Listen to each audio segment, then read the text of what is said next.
Once upon a time, there was a little railroad that ran between Johnson City, Tennessee and Boone, North Carolina. This line was known as the East Tennessee and Western North Carolina Railroad. In 1917, the railroad employed a fleet of Baldwin 460s, and for the next 33 years, these little 10-wheelers would serve the line and its people, who affectionately called it the Tweetsie due to the high-pitched shrill whistles of the locomotives.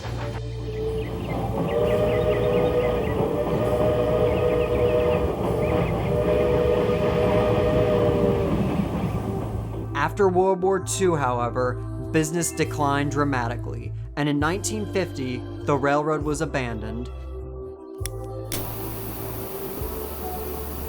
The very next year, scrapping commenced on the fleet. One by one, the locomotives of the ET&WNC began to disappear. However, one locomotive would see light at the end of the tunnel. In 1952, locomotive number 12 was saved from the cutter's torch by a group of railroad enthusiasts who shipped it to Harrisburg, Virginia, where it found a new purpose in life as a tourist engine on the Shenandoah Central Railroad.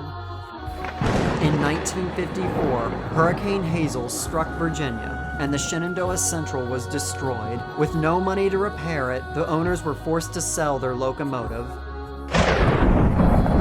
Famous cowboy actor Gene Autry bought it, intending to use it in his movies. However, when it was discovered that shipping the locomotive to California would be far too expensive, it was purchased by Grover Robbins in 1955. And on May 23, 1957, after a lengthy restoration, East Tennessee and Western North Carolina Railroad number 12 came home to Boone, North Carolina to be the star attraction of Robbins' newly opened Tweetsie Railroad theme park, where she continues to operate today.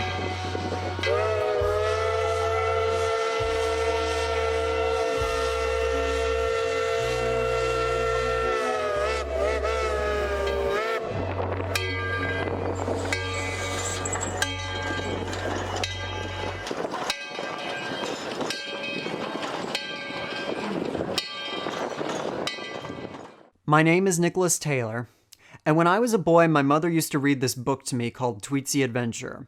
It was about a boy who took a train ride at a place called Tweetsie Railroad. At the time, I thought Tweetsie was a fictional place. I didn't know it was real. But when I did, it became my dream to visit the park and ride behind locomotive number 12. In 2008, I did visit Tweetsie, and while I had a good time, I was disappointed to later find out that I was riding behind Tweetsie's other steam locomotive, number 190, the whole time. Sometime later in life, I purchased the large-scale Tweetsie Railroad set from Bachman, and I continue to treasure it to this day. But now, for the first time in my life, I will finally be seeing the life-size version, the real-life Tweetsie that gave my childhood joy for so many years. I will finally have my own Tweetsie Adventure.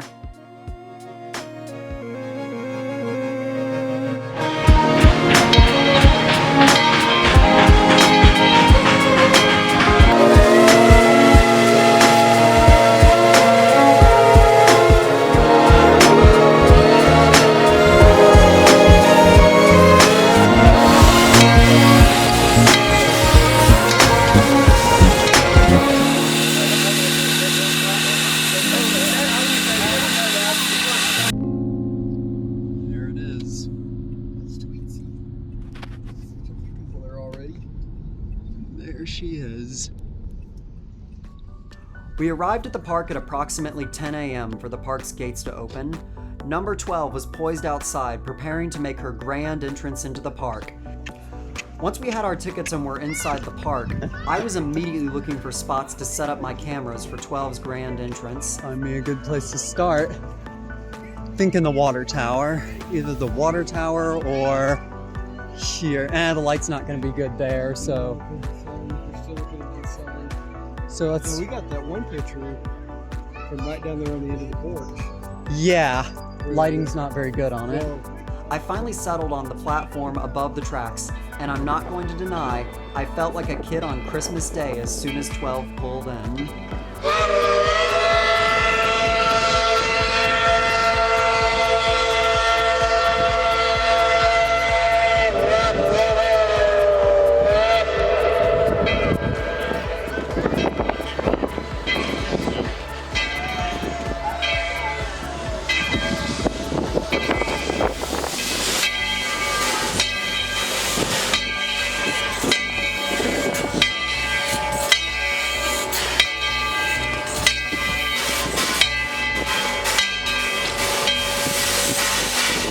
Once she was in the junction, it was time to get on board. With all the passengers on board, it was time for the train to go.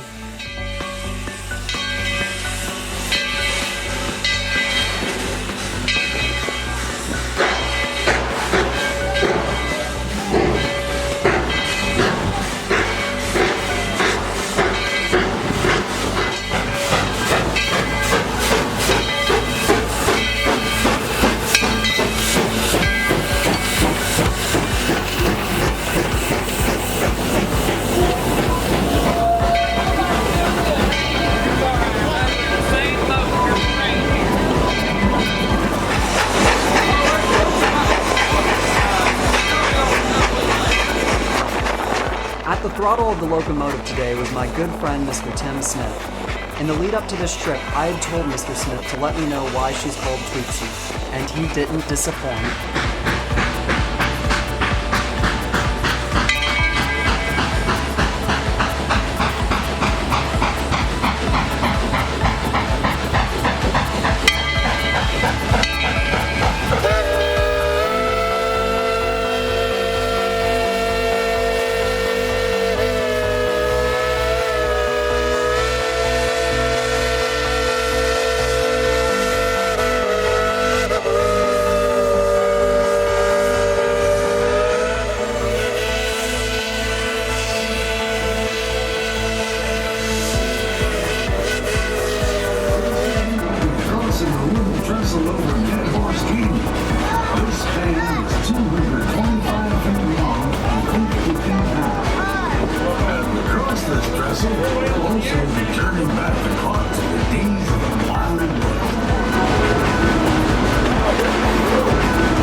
After crossing the trestle, the train makes its first stop at the Frontier Outpost Station for the onboard cowboys to put on a show for the kids.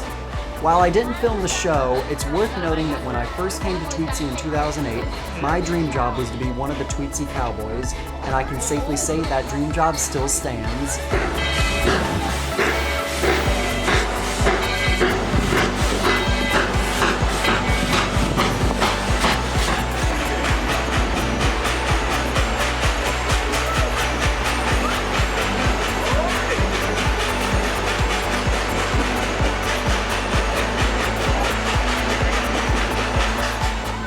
The train's next stop was at Fort Boone for the second part of the show. Once the show is wrapped up, the train pulls back into the junction to let the old passengers off and let new ones on.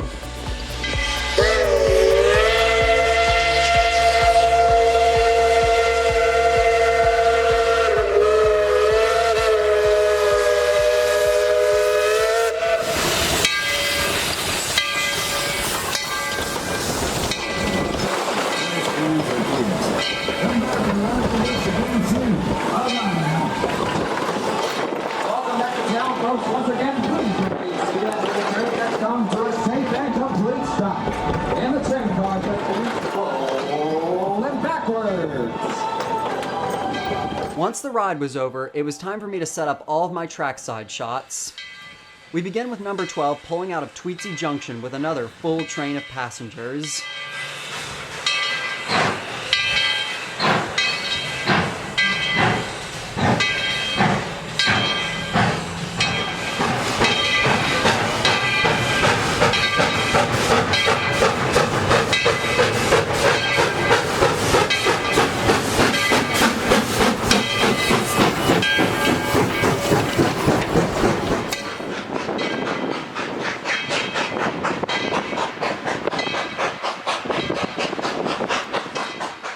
Once it's out of the junction, the locomotive pulls the train up a slight gradient along the Hacienda. At the top of the hill is Dead Horse Trestle, a 225-foot long, 50-foot high trestle bridge that crosses over Dead Horse Canyon. This trestle is unique as I believe it's one of the only wooden trestle bridges you can still ride over.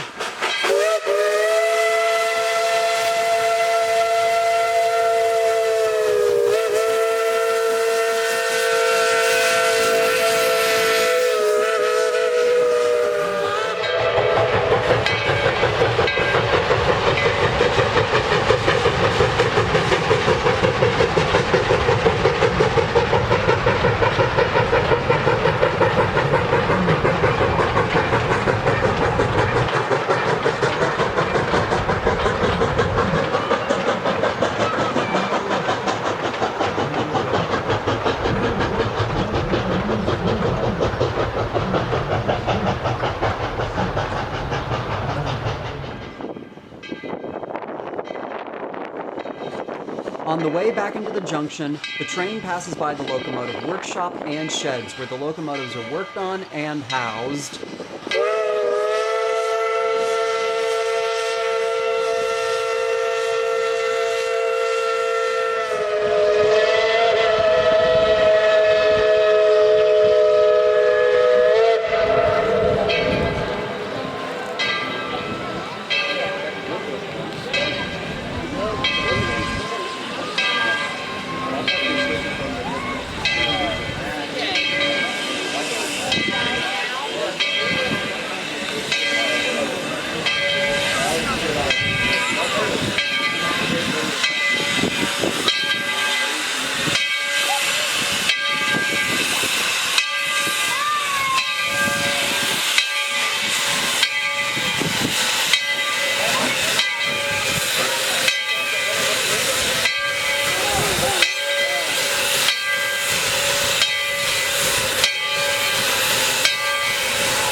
It was after this that it was sadly time to leave. While I was sad for it to end, I was happy to have had one of the best days of my life. The feeling of having a piece of your childhood completed after so many years is truly amazing.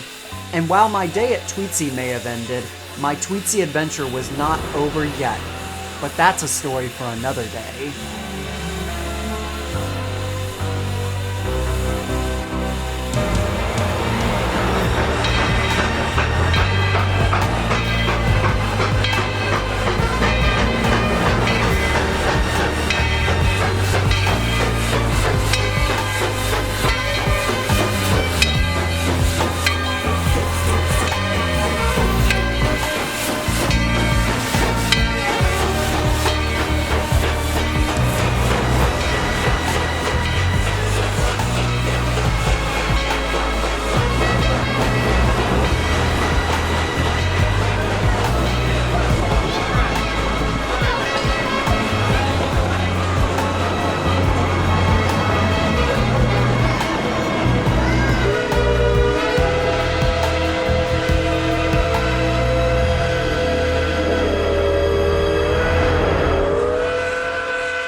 Bye-bye.